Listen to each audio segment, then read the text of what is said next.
and welcome back to Hong Kong and China Compliance Essentials, the podcast where we help businesses navigate the ever-evolving regulatory landscape across Greater China.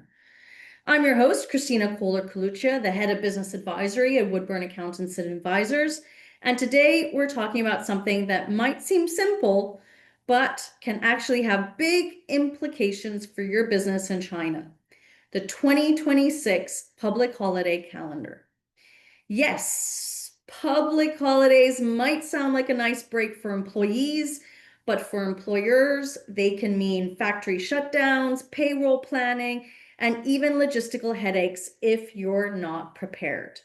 So whether you're managing teams in Shanghai, Beijing, Guangzhou, Shenzhen, Ningbo, Tianjin, this episode is for you.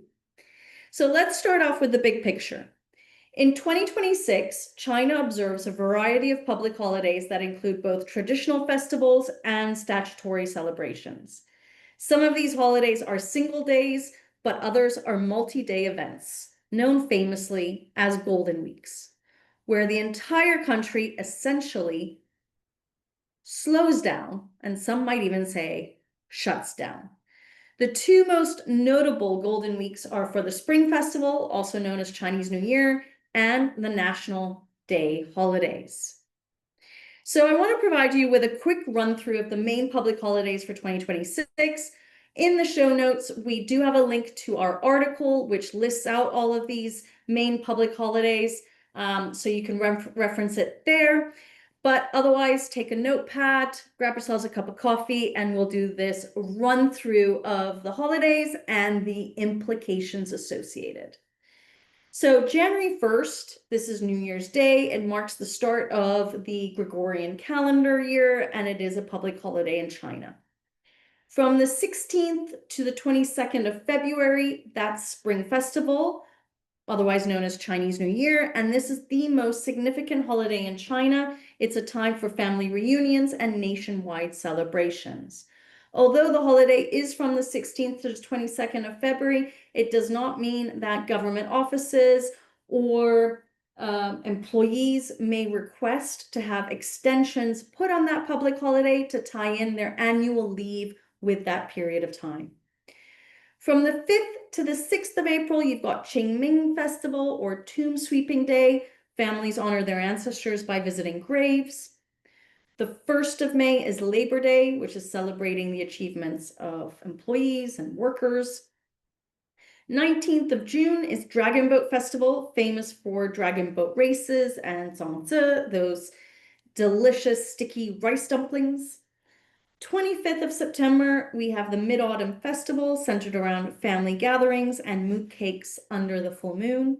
And then finally, from the 1st to the 7th of October, we've got the National Day holiday. And this celebrates the founding of the People's Republic of China and includes travel, parades, and family time. So let's zoom into the Spring Festival or Chinese New Year, which in 2026 runs from the 16th to the 22nd of February. This is not just the most celebrated holiday in China, it's also a major milestone in the annual compliance calendar for any China registered company. Why? Because in many ways, Chinese New Year acts as a regulatory checkpoint. Companies typically use the lead up to the holiday to finalize a number of critical compliance and financial tasks. You've got the year-end financial management reports for 2025 that must be reported by mid-January. These reports provide then the snapshot of the company's performance and are essential not just for internal purposes, but also for regulatory purposes, which lead on to the annual compliance procedures. Around Chinese New Year, you've got to start organizing the year-end official audit, which is again a crucial step in the annual compliance procedures. Auditors need access to accurate, up-to-date records before the books close for the year, but more importantly, you've got to set the appointments with the auditors to come in-house to check your books. Then you've got the annual profits tax filings, which often coincide with this period as well. The deadline is actually end of April, but it all ties in together. Companies need to assure all tax obligations are met to avoid penalties or interest charges. And finally, the annual inspections, which are due end of June. And these inspections are related to business license inspections, safety, environmental compliance, again, often aligning with the end of year cycle as well. So it's all to say that Chinese New Year kind of lands right in the middle of all of this. So do a couple of the other holidays, such as Qingming Festival and Labor Day. So you've got to keep all of this in mind. And predominantly because Woodburn Accountants and Advisors does manage annual compliance procedures, we find this really critical to mention when we do talk about the public holidays. Now, because of these overlapping responsibilities, the Spring Festival period can create a significant operational crunch.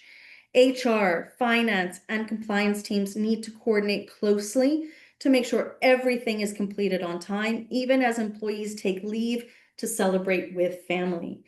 In short, for China-registered companies, Chinese New Year is both a festive break and a critical compliance checkpoint, and failure to plan for it can obviously lead to penalties or delayed filings or audit complications.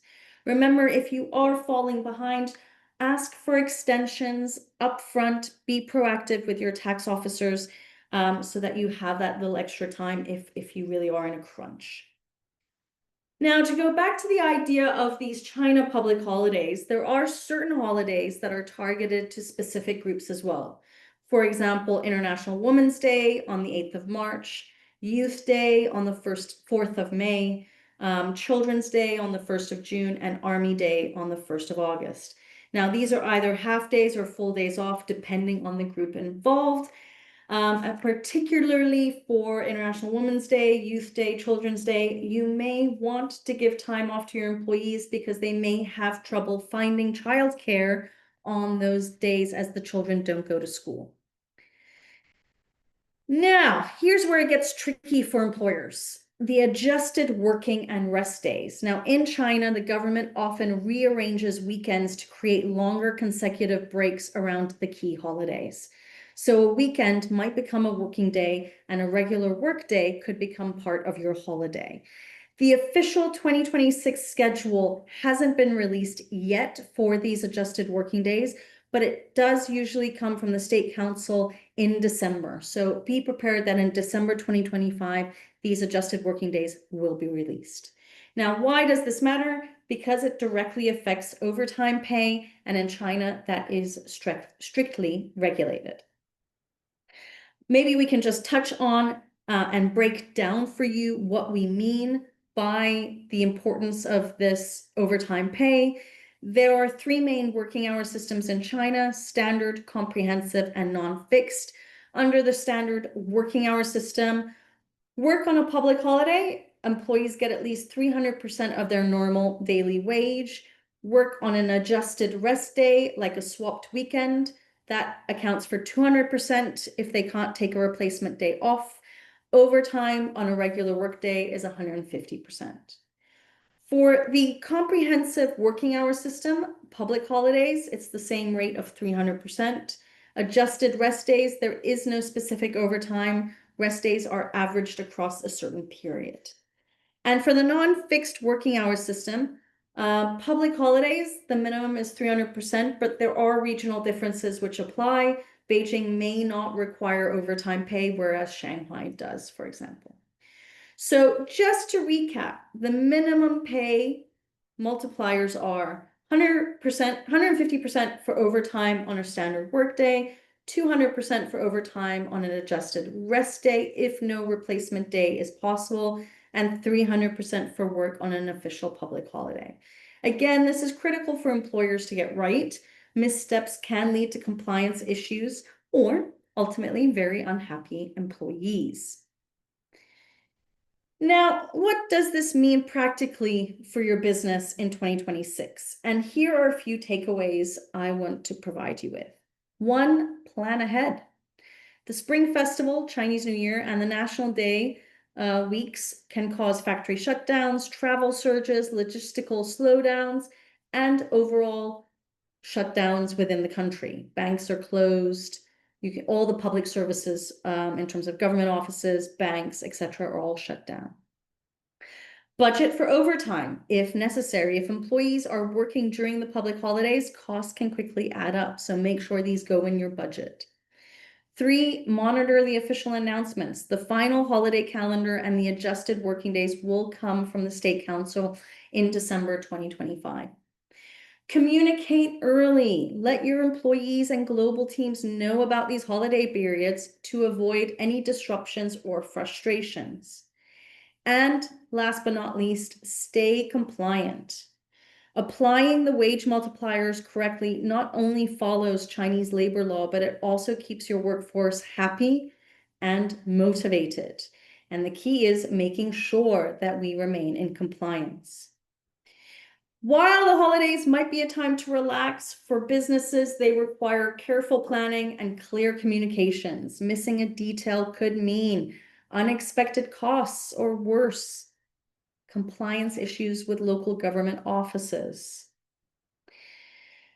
That's a wrap for today's episode of Hong Kong and China Compliance Essentials. If you found this helpful, make sure to subscribe and stay tuned for more insights into China and Hong Kong compliance and business operations. I'm Kristina Koehler-Coluccia, reminding you that in China, even a holiday can have serious business implications. Until next time, stay smart, plan smart, remain compliant, and keep your teams in the loop. See you soon.